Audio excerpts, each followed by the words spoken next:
വിശ്വാസികൾ അവിശ്വാസികളുടെ ഇണയിലപ്പണ കൂടരുത്. പക്ഷെ അതെല്ലാം മറന്നുപോയി, ബ്ലൈൻഡായിപ്പോയി.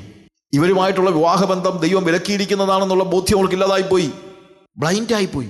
നമ്മുടെ ചില കുഞ്ഞുങ്ങൾക്ക് തന്നെ ഇതെല്ലാം കാണുന്നില്ല, സംഭവിക്കുന്നില്ലേ പലപ്പോഴും? ബ്ലൈൻഡായിപ്പോയി. വേറെ ഒന്നും വേണ്ടെന്ന്, മറ്റൊന്നും കാണുന്നില്ല, അതിൻ്റെ ദോഷവശങ്ങളെക്കുറിച്ച് കാണുന്നില്ല. ഇതൊക്കെ നമ്മുടെ ചുറ്റുപാടും ഇപ്പോഴും നടക്കുന്ന കാര്യമല്ലേ? മോഹത്തിൻ്റെ ഏറ്റവും വലിയ വഞ്ചന അതാണ്. അതുകൊണ്ടാണ് യാക്കോബ് പറയുന്ന കാര്യം ഇതാണ്: പ്രിയ സഹോദരന്മാരെ, കുഞ്ഞുങ്ങളെ, പ്രിയ സഹോദരന്മാരെ വഞ്ചിക്കപ്പെടരുത്. നമ്മുടെ ജീവിതത്തിൽ മോഹങ്ങൾ വന്ന് മുന്നേ നിൽക്കുമ്പോൾ വഞ്ചിക്കപ്പെടരുത്, ബ്ലൈൻഡായി പോകരുത്. ലോത്ത് സോതോമിലേക്ക് പോകാനായിട്ട് തീരുമാനമെടുക്കാൻ കാര്യം എന്താ? സോതോമിൻ്റെ ആ സ്ഥലം നീരൊഴുക്കുള്ള ദേശമെന്നവൻ കണ്ടു. അത് ഏദൻ തോട്ടം പോലെ അവൻ കണ്ടു. അവൻ്റെ കണ്ണ് അത്രയ്ക്ക് ചെറുതായിരുന്നത് കൊണ്ട് അപ്പോൾ സോതോം ഗോമോറ എങ്ങനെ ഉണ്ടെന്ന് അവൻ നോക്കിയുള്ളൂ. 15 കൊല്ലം കഴിയുമ്പോൾ സോതോം ഗോമോറ എങ്ങനെ ഇരിക്കുമെന്ന് കാണാനുള്ള കണ്ണ് അവൻ ഉണ്ടായിരുന്നെങ്കിൽ അവനെ ഒരിക്കലെങ്കിലും തിരഞ്ഞെടുക്കുമോ? ഇല്ല. കാര്യം 15 കൊല്ലം കഴിയുമ്പോഴത്തേക്ക് നമ്മൾ എന്താ കാണുന്നുള്ളൂ? തീയും ഗന്ധ കോഴിയോ വേറെ ഒന്നും ഇല്ല. ചാവുകടൽ എന്ന് നമ്മളിന്ന് വിളിക്കുന്ന ഡെഡ് സീയുടെ പോർഷനാണ് അന്ന് ഏറ്റവും മനോഹരമായിട്ട് അവന് തോന്നിയത്. നിത്യതയിൽ ഒരു ദർശനമില്ലാതെ ജീവിക്കുന്ന ഏതൊരു വ്യക്തിയും മോഹത്തിൽ പെട്ടുപോയി കഴിഞ്ഞാൽ അവനൊന്നും കാണുന്നില്ല. വരാൻ പോകുന്ന ലോകത്തെക്കുറിച്ചുള്ള ദർശനമില്ലാത്തവന് സംഭവിക്കുന്ന ഏറ്റവും വലിയ പാളിച്ച ഇതാണ്. അതുകൊണ്ടാണ് പറഞ്ഞത് വഞ്ചിക്കപ്പെട്ടു പോകരുത് എന്ന് പറയാനുള്ള കാരണം. സാത്താൻ എപ്പോഴും അട്രാക്റ്റീവായിട്ടുള്ള കാര്യങ്ങളാണ് നമുക്ക് തരുന്നത്. ബെസ്റ്റ് എന്ന് ലോകം പറയുന്നതാണ് നമുക്ക് തരുന്നത്. അത് കണ്ട് നമ്മൾ മയങ്ങിപ്പോകുന്ന ഒരു കാര്യം. സാത്താൻ തന്നെ ഭയങ്കര അട്രാക്റ്റീവായിട്ടാണ് നമ്മളെടുത്ത് വരുന്നത്. ഞാൻ ചിലപ്പോൾ പറയാറുണ്ട്, ഒനിഡ ടി വിയിലെ പരസ്യം പണ്ടുണ്ടായിരുന്നല്ലോ, കൊമ്പൊക്കെ വെച്ചൊരു സാധനം. അങ്ങനെയൊക്കെ നമ്മളെടുത്ത് സാത്താൻ വന്നായിരുന്നെങ്കിൽ നമ്മൾ ഫലിച്ച് ഓടിച്ചേന്. പക്ഷേ ആ രീതിയിലൊന്നും ഒരിക്കലും സാത്താൻ നമ്മളെടുത്ത് വരത്തില്ല. സാത്താൻ വരുന്നത് ഭയങ്കര അട്രാക്റ്റീവായിട്ടായിരിക്കും. ലോകം, ജഡം, പിശാച് എന്നുള്ളതാണ് നമുക്കുള്ള ശത്രുക്കളായിട്ട് നമ്മൾ സാധാരണ പറയുന്നത്. പിശാച്, ജഡം, ലോകം എന്നല്ല, ലോകം, ജഡം, പിശാച്. ഞാൻ അതിനെക്കുറിച്ച് ആലോചിച്ചിട്ടുണ്ട്. അതെന്താ തിരിച്ചെഴുതാൻ എന്ന്? ശരിക്കും പറഞ്ഞാൽ നമ്മുടെ ഏറ്റവും വലിയ ശത്രു പിശാചല്ലേ. അത് കഴിഞ്ഞിട്ട് ജഡം, അതും കഴിഞ്ഞല്ലേ ലോകം ശരിക്കും പറഞ്ഞാൽ. പക്ഷേ ഏറ്റവും മുന്നിൽ കൊണ്ട് നിർത്തുന്നത് പിശാച്. പിശാച് ഏറ്റവും മുന്നേ വന്ന് നിൽക്കത്തില്ല. കാര്യം അവനെ ഡയറക്റ്റായിട്ട് കണ്ടു കഴിഞ്ഞാൽ നമ്മളെല്ലാവരും ഓടിച്ചുവിടുമെന്നറിയാം. അതിന് അവൻ ആദ്യം എന്ത് ചെയ്യുന്നു? അട്രാക്റ്റീവായിട്ടുള്ള ലോകത്തെ നമ്മുടെ മുമ്പിൽ കൊണ്ടു നിർത്തുന്നു. അതിൻ്റെ പുറകിൽ ജഡത്തെ കൊണ്ടു നിർത്തുന്നു. അതിൻ്റെയും പുറകിൽ ഇവൻ നിൽക്കുക. എന്നറിയാമോ? ലോകത്തെ കണ്ടു കഴിയുമ്പോൾ നമ്മൾ ചിന്തിക്കും, ഓ ഇത് വലിയ കുഴപ്പമൊന്നും ഇല്ല. പിശാചിനെ കണ്ട ഇത് കുഴപ്പമാണ് നമുക്ക് അറിയാം. അതുകൊണ്ട് വലിയ കുഴപ്പമില്ലെന്ന് നമ്മളെ തോന്നിക്കത്തക്ക രീതിയിൽ അട്രാക്റ്റീവായിട്ടുള്ള ലോകത്തിൻ്റെ മറ പിടിച്ചുകൊണ്ടാണ് പിശാച് വന്ന് നിൽക്കുന്നത്. അവൻ്റെ പുറകിൽ പിശാച് നിൽപ്പുണ്ട്, അത് മറന്നു പോകരുത്. അതുകൊണ്ടാണ് ലോകവും അതിൻ്റെ മോഹവും ഒഴിഞ്ഞു പോകും, ദൈവേഷ്ടം ചെയ്യുന്നവനോ എന്നേക്കും ജീവിക്കും. ഈ ലോകവും അതിൻ്റെ മോഹവും, ആ വാക്ക് ഒരുമിച്ച് വരാൻ കാര്യം എന്തുവാ? ലോകം മോഹിപ്പിക്കുന്നതായതുകൊണ്ടല്ലേ ലോകവും അതിൻ്റെ മോഹം എന്ന് പറയാൻ കാര്യം? എൻറ്റൈസിങ് ആണ്. ലോകത്തിൻ്റെ പ്രത്യേകത ഏതാണ്? എൻറ്റൈസിങ്, നമ്മളെ അട്രാക്റ്റ് ചെയ്യുന്നതാണ്. നമ്മളൊക്കെ പ്രലോഭിപ്പിക്കപ്പെടുന്നത് അട്രാക്റ്റീവായിട്ടുള്ള കാര്യങ്ങൾ കണ്ടുകൊണ്ടാണ്. ലോകം, സാത്താൻ തന്നെ പലപ്പോഴും അട്രാക്റ്റീവായിട്ട് നമ്മളെടുത്ത് വന്നിരിക്കും. 2 കൊരിന്ത്യർ 11-ാം അധ്യായത്തിൻ്റെ അതിൻ്റെ 14-ാമത്തെ വാക്യത്തിൽ സാത്താൻ താനും വെളിച്ചദൂതൻ്റെ വേഷം ഇല്ലേ? അവൻ ചിലപ്പോൾ നമ്മളെടുത്ത് വരുന്നത് കൊമ്പൊന്നും വെച്ചോണ്ടൊന്നും ആയിരിക്കില്ല, വെളിച്ചദൂതൻ്റെ വേഷത്തിൽ. അവൻ വന്നിട്ട് ഓഫർ ചെയ്യുന്നതൊന്നും നിന്നെ കൊല്ലും തിന്നുമൊന്നും ആയിരിക്കത്തില്ല. എല്ലാ നന്മയും അവനൊരു പക്ഷേ ഓഫർ ചെയ്ത് തന്നിരിക്കും. ചിലപ്പോൾ സാധാരണ പറയാനുണ്ട്, Satan offers heaven and he put you in hell. സാത്താൻ നമുക്ക് ഓഫർ ചെയ്യുന്നത് ചിലപ്പം സ്വർഗമായിരിക്കും, പക്ഷേ കൊണ്ടുപോകുന്നത് എങ്ങോട്ടായിരിക്കും? നരകത്തിലേക്ക്. ഹവ്വായുടെ അടുത്ത് വന്നപ്പോഴതല്ലേ പറയുന്നത്. ഹവ്വായുടെ അടുത്ത് വന്നപ്പോഴത്തേക്ക് ഹവ്വായോട് പറയാണെന്ന് വെച്ചോ, ഹവ്വാ മോളെ ഈ പഴം പറിച്ചു തിന്നോ, ഇത് പറിച്ചു തിന്നു കഴിഞ്ഞാൽ നീ എന്നെ പോലെ ആകുമെന്ന് പറഞ്ഞാൽ നമ്മൾ ആരെങ്കിലും ഹവ്വാ പറിച്ച് തിന്നുമായിരുന്നു? എന്തോ പറഞ്ഞത്, ഇത് നീ തിന്നാല് നീ ദൈവത്തെ പോലെ ആകും. പക്ഷെ ആരെ പോലെ ആയി? സാത്താനെ പോലെ ആയി. ഇത് തിന്നപ്പോഴേ സാത്താനെ പോലെ ആയി. അതുകൊണ്ടാണല്ലോ ഈ അക്യൂസ് ചെയ്യാൻ തുടങ്ങുന്നത്. സാത്താൻ്റെ മറ്റൊരു പേരാണ് എന്ത്? The accuser. എന്താണ്? അപവാദി, അല്ലെങ്കിൽ അക്യൂസ്, മറ്റൊരാളെ കുറ്റം ചുമത്തുന്നവൻ എന്നുള്ള അർത്ഥത്തിലാണ്. പാപം ചെയ്തു കഴിഞ്ഞപ്പോൾ ആദ്യം തന്നെ ആദാമും ഹവ്വായും ചെയ്യുന്നതാ. അവർ അന്യോന്യം കുറ്റം പഴിയാരുകയാണല്ലേ. ആദാമിനോട് ചോദിച്ചു, ഞാൻ തിന്നരുതെന്ന് കൽപ്പിച്ച വൃക്ഷഫലം നീ തിന്നോന്ന് ചോദിച്ചപ്പോൾ ദൈവം ചോദിച്ചപ്പോൾ അവൻ എന്താ പറഞ്ഞത്? It's not my fault. ഞാനല്ല. അവളെന്താ പറഞ്ഞു? ഞാനല്ല, പാമ്പ്. അപ്പോൾ ശരിക്കും പറഞ്ഞു കഴിഞ്ഞാൽ ആരുടെ രൂപമാണ് പ്രാപിച്ചത്? നീ ദൈവത്തെ പോലെ ആകുമെന്നാണ് പറഞ്ഞത്. പക്ഷേ ആരെ പോലെ ആയി ഇപ്പം? പക്ഷേ സാത്താനെ പോലെ ആകുമെന്ന് പറഞ്ഞായിരുന്നെങ്കിൽ ഇവൾ തിന്നുമായിരുന്നു. അതുകൊണ്ടാണ് ഞാൻ പറഞ്ഞത്, സാത്താൻ എപ്പോഴും ഓഫർ ചെയ്യുന്നത് ഹെവനാണ്, ബട്ട് നമ്മളെ കൊണ്ടുപോകുന്നത് നരകത്തിലേക്കാണ്. ഈ ട്രക്ക് പുഷേഴ്സൊക്കെ ഉണ്ടല്ലോ, ട്രക്ക് പുഷേഴ്സ് കൊച്ചു പിള്ളേരുടെ അടുത്ത് വന്നിട്ട് പറയുന്നൊരു കാര്യമാണ്. കൊച്ചു പിള്ളേരെന്ന് പറഞ്ഞാൽ ചിലപ്പോൾ 10-12 വയസ്സൊക്കെ പിള്ളേരുടെ അടുത്ത് എന്ന് പറയും, മോനെ take A dope and you will be in heaven. ഒരു ഡോപ്പ് എടുത്ത് കഴിഞ്ഞാൽ നീ എവിടെ ചെല്ലും? സ്വർഗത്തിൽ ചെല്ലും. പക്ഷേ എങ്ങോട്ടാണ് പോകുന്നത്? നരകത്തിലൂടെ പോകുന്നതെന്നുള്ളത് അവന് അറിയുന്നില്ല. ട്രക്ക് പുഷേഴ്സ് പറയും. ഞാൻ അതുകൊണ്ടാണ് പറഞ്ഞത്, ഓൾവേസ് അട്രാക്റ്റീവായിട്ടുള്ള കാര്യങ്ങൾ നമ്മൾ സാത്താൻ്റെ 2 കൊരിന്ത്യർ 2-ാം അധ്യായത്തിൻ്റെ 11-ാം വാക്യത്തിൽ സാത്താൻ്റെ തന്ത്രങ്ങളെക്കുറിച്ച് നിങ്ങൾ അറിവില്ലാത്തവരാകരുത്. അവൻ്റെ തന്ത്രങ്ങൾ. കാരണം അവൻ നമ്മുടെ മുമ്പിൽ കൊണ്ടുവെക്കുന്ന കാര്യങ്ങൾ ഒരു പരിധി വരെ അട്രാക്റ്റീവാണ്. അത് തന്നെയല്ല, അട്രാക്റ്റീവ് ആണെന്നുള്ളതിനേക്കാൾ ഉപരി ഇറ്റ് ഈസ് സീമിംഗ്ലി സിൻസിയർ. ഒരു പക്ഷേ അത് വളരെ സിൻസിയർ ആണെന്ന് നമുക്ക് തോന്നാം, കുഴപ്പമില്ലാത്തതാണെന്ന് തോന്നും.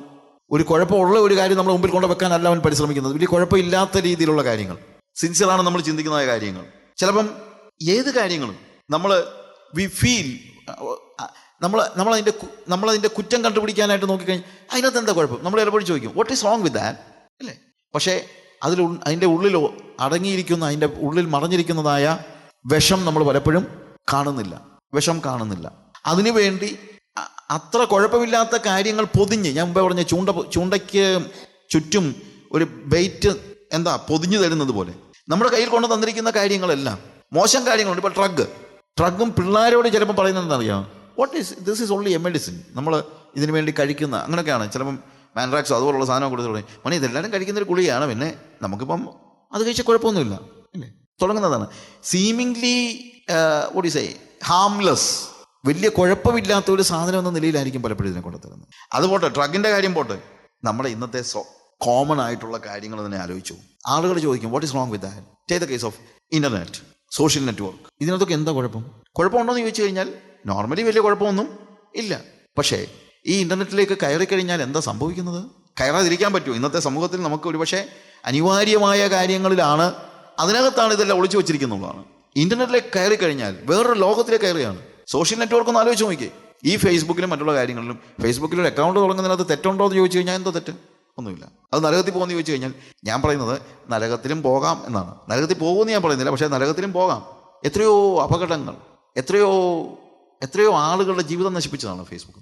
അതിന് നന്മയുണ്ടില്ലെന്ന് ഞാൻ പറയുന്നില്ല. ഈ ഫേസ്ബുക്കിലൂടെ അനേകം സുവിശേഷം അറിയിക്കുന്നുണ്ടായിരിക്കും, അതൊക്കെ ഉണ്ടാവാം. പക്ഷേ ഈ ഇൻ്റർനെറ്റിലൂടെ നമ്മളെല്ലാം ഉപയോഗിക്കുന്നതല്ലേ. ഇൻ്റർനെറ്റിലൂടെ നമുക്ക് മെസ്സേജസ് കേൾക്കാൻ കഴിയും, എല്ലാ കാര്യങ്ങളും പറ്റും. പക്ഷേ ഇതല്ലല്ലോ പലപ്പോഴും ഉപയോഗിക്കുന്നത്. That's A biggest problem. Mobile ഫോണിലൂടെ നമുക്ക് ബൈബിൾ കേൾക്കാം, അല്ലേ? ഒരു മൊബൈൽ ഫോൺ കയ്യിലുണ്ട്, ഇന്നത്തെ ഒരു സ്മാർട്ട് ഫോൺ കയ്യിലുണ്ടെങ്കിൽ നമുക്ക് ബൈബിൾ കേൾക്കാമെന്ന് തന്നെയല്ല, ബൈബിൾ പഠിക്കാനുള്ള എല്ലാ സോഫ്റ്റ്വെയർസും അതിനകത്ത് അവൈലബിളാണ്. പക്ഷേ എത്ര പേരുടെ മൊബൈലുണ്ട് ഈ സാധനം? That's A question. ആവശ്യമില്ലാത്ത സാധനങ്ങളെല്ലാം അവിടെ കുത്തി നിറച്ചിരിക്കുകയല്ലേ. ഒരു പിന്നെ ഫോൺ ഹാങ് ആകുമ്പോൾ ആദ്യം ഇറേസ് ചെയ്യുന്നത് ബൈബിളുമായിരിക്കും. കാര്യം നമ്മളുടെ മൈൻഡ് സെറ്റ് ആ രീതിയിലായിപ്പോയി. അപകടകരമല്ല എന്ന് നമ്മുടെ മനസ്സിൽ തോന്നിക്കുന്നതായ നിർദോഷമെന്ന് നമുക്ക് ചിന്തിക്കുന്ന കാര്യങ്ങൾ നമ്മുടെ കയ്യിൽ തന്നിട്ട് അതിൻ്റെ ഉള്ളിൽ എന്ത് ചെയ്തിരിക്കുകയാണ്? പിശാച് വിഷം പൊതിഞ്ഞു വെച്ചിരിക്കുകയാണ്. ഈ ഇൻ്റർനെറ്റിലൂടെ ഉണ്ടായിട്ടുള്ള പ്രശ്നങ്ങൾ, എന്തെല്ലാം പ്രശ്നങ്ങൾ! പലരും അതിൻ്റെ അഡിക്റ്റാണ്, ഇൻക്ലൂഡിങ് വീട്ടമ്മമാർ. ഇന്നെനിക്ക് തോന്നുന്നത് ഏറ്റവും കൂടുതൽ സോഷ്യൽ നെറ്റ്വർക്കിൻ്റെ അടിമകൾ വീട്ടമ്മമാരാണ്. അടിമകൾ അത് തന്നെ ഉപയോഗിക്കേണ്ടത്. They are slaves. അഡിക്റ്റ് എന്നുള്ള വാക്ക് പോലെ സ്ലേവ്സ് ആണ്. 10 മിനിറ്റ് അവർക്ക് ഇതിനകത്ത് മാറിക്കാൻ പറ്റില്ല. അപ്പോഴത്തേക്ക് ഒരു ക്ലിങ് ഒരു ശബ്ദം കേൾക്കുന്ന ആരുടെ മെസ്സേജ്, വാട്സാപ്പ്, മറ്റേ മറിച്ചത് എന്തൊക്കെയാണോ 1000 കൂട്ടം കാര്യങ്ങൾക്കകത്ത് ആവശ്യമില്ലാത്ത ഇതില്ലെങ്കിൽ. ഞാൻ എപ്പോഴും പറയുമ്പോൾ നിങ്ങൾ ചിന്തിക്കരുത് ഞാനൊരു മൂരാച്ചിയാണ്, ഇതൊന്നും അറിയാൻ വയ്യാത്ത ഒരു ബൂർഷ്വായാണെന്നൊന്നും ചിന്തിക്കരുത്. അതൊന്നും അല്ല ഇന്നത്തെ വിഷയം. നമ്മൾ ഇതിനെ മാസ്റ്റർ ചെയ്യാൻ നമ്മൾ പഠിക്കണം. നമ്മളതിൻ്റെ അടിമയാകാൻ പാടില്ല, അത് നമ്മുടെ അടിമയായിരിക്കണം. 2 ദിവസം ഇൻ്റർനെറ്റ് നോക്കിയില്ലെന്ന് പറഞ്ഞാൽ 2 ദിവസം ഫേസ്ബുക്ക് നോക്കിയില്ലെങ്കിലൊന്നും ലോകം കീഴ്മൻ മറിയില്ല നിങ്ങൾ മനസ്സിലാക്കണം. നിങ്ങളുടെ ടൈം ഒരിക്കലും പിശാച് നിങ്ങളുടെ ടൈം എടുത്ത് കളയരുത്. ഇതിനൊക്കെ നിങ്ങൾക്ക് എവിടുന്നാണ് സമയം കിട്ടുന്നത്? That is my question. എവിടെയെങ്കിലും ഒരു അഡ്ജസ്റ്റ്മെൻറ്റ് നടത്തിയിട്ടാണല്ലോ നിങ്ങൾ ഇതിൻ്റെ സമയം കണ്ടെത്തുന്നത്, അല്ലേ? നമുക്കെന്താണ് 24 മണിക്കൂറല്ല ഉള്ളൂ. അതിനകത്തുനിന്ന് എന്തിൻ്റെ സമയം കളഞ്ഞിട്ടാണ് നിങ്ങൾ ഈ ഫേസ്ബുക്കിൻ്റെ മുന്നിലിരിക്കുന്നത്? ഏതാണെങ്കിലും ഓഫീസിൽ പോകുന്നവർക്ക് ഓഫീസിൽ പോയാലേ പറ്റുള്ളൂ. അടുക്കള പണി എടുക്കാതിരിക്കാൻ പറ്റില്ല. ഉറങ്ങേണ്ട സമയം തുടങ്ങിയാലേ പറ്റുള്ളൂ. പിന്നെ എന്തിൻ്റെ സമയം എടുക്കുന്നത്? പിന്നെ എടുക്കുന്നത് പ്രാർത്ഥനയുടെ സമയം. അപ്പോൾ ദൈവത്തോടു കൂടെ നിങ്ങൾ സ്പെൻഡ് ചെയ്യേണ്ട ടൈം ഇപ്പോൾ ഫേസ്ബുക്ക് എടുത്തുകൊണ്ട് പോയിരിക്കുകയാണ്. അതുകൊണ്ടാണ് പറയുന്നത് സാത്താൻ വരുന്നത് അറുപ്പാനും മുടിപ്പാനും, മോഷ്ടിപ്പാനും അറുപ്പാനും മുടിപ്പാനും അല്ലാതെ കള്ളൻ വരുന്നില്ല. അവൻ വരുന്നത് മോഷ്ടിക്കാനാണ്. എന്താ മോഷ്ടിക്കാൻ? നിങ്ങളെ പൈസ മോഷ്ടിക്കാനൊന്നുമല്ല. അത് വേണമെങ്കിൽ അവൻ കുറച്ചുകൂടി തന്നേച്ചു പോകും. പ്രവാചകന്മാരൊക്കെ പറയും, ശത്രു നിന്റെ നന്മ മുടക്കുവാൻ, നിന്റെ നന്മയൊന്നും എടുത്തുകൊണ്ട് വിടും. അവൻ എടുത്തുകൊണ്ട് പോകുന്ന പ്രധാനപ്പെട്ട സാധനം എന്ന് പറഞ്ഞാൽ നിന്റെ സമയമാണ്. ദൈവത്തിന് നീ കൊടുക്കേണ്ട സമയം അവന് എടുത്തുകൊണ്ട് പോകുന്നു എന്നുള്ളതാണ്. അപ്പം ഞാൻ പറഞ്ഞത്, ഹാംലെസ് ആണെന്ന് നമ്മൾക്ക് തോന്നുന്ന കാര്യങ്ങൾ ശരിക്കും പറഞ്ഞു കഴിഞ്ഞാൽ അത്ര ഹാംലെസ് അല്ല. അതുകൊണ്ട് നമ്മൾ വളരെ അലേർട്ടായിരിക്കണം ഈ കാര്യങ്ങളിൽ. ഈ ന്യൂ ഏജ് മൂവ്മെൻറ്റും മറ്റും വന്നിട്ട് പലപ്പോഴും ആളുകൾ, ഒരിക്കലും ഞാൻ ഇന്ത്യക്ക് പുറത്തൊരു മീറ്റിങ്ങിൽ ഒരു പയ്യൻ എൻ്റെ അടുത്ത് വന്നിട്ട് ചോദിച്ചു, sir is there any problem joining yoga and Art of Living? Art of ലിവിങ്ങിന് പോയാൽ വല്ല കുഴപ്പമുണ്ടോ? വിശ്വാസിയാണ്. ഞാൻ പറഞ്ഞു, മോനെ നീ എന്തിനാ പോകുന്നത്? അല്ല അവിടെ പോയാൽ എന്താ കുഴപ്പം, എന്താ? I don't find any fault in that. അത് കുഴപ്പമില്ലെന്ന് നമ്മുടെ ചിന്ത, അത് കുഴപ്പമില്ലെന്ന്. ഞാൻ അവനോട് ചോദിച്ചു, മോനെ ആ പേര് തന്നെ നീ ഒന്ന് ശ്രദ്ധിച്ചേ, art of living. What does it mean? It's an art. What is art? Art is not real. Art എന്ന് പറഞ്ഞാൽ തന്നെ എന്താണ്? റിയൽ അല്ലാത്തതിനെയല്ലേ നമ്മൾ എന്ത് വിളിക്കുന്നത്? ആർട്ട് എന്ന് വിളിക്കുന്നത്. This is art of living. That means it is not life, it is an imitation of life. Why you should go for an imitation of life while you have the life itself available for you? നിനക്ക് വേണ്ടി ജീവൻ തന്നെ തരാനായിട്ട് യേശു തയ്യാറായി നിൽക്കുമ്പോൾ നീ എന്തിനാടാ ജീവന കലയ്ക്ക് വേണ്ടി പോകുന്നത്? അത് ജീവിതമല്ല, എന്താണ്? ജീവന കല.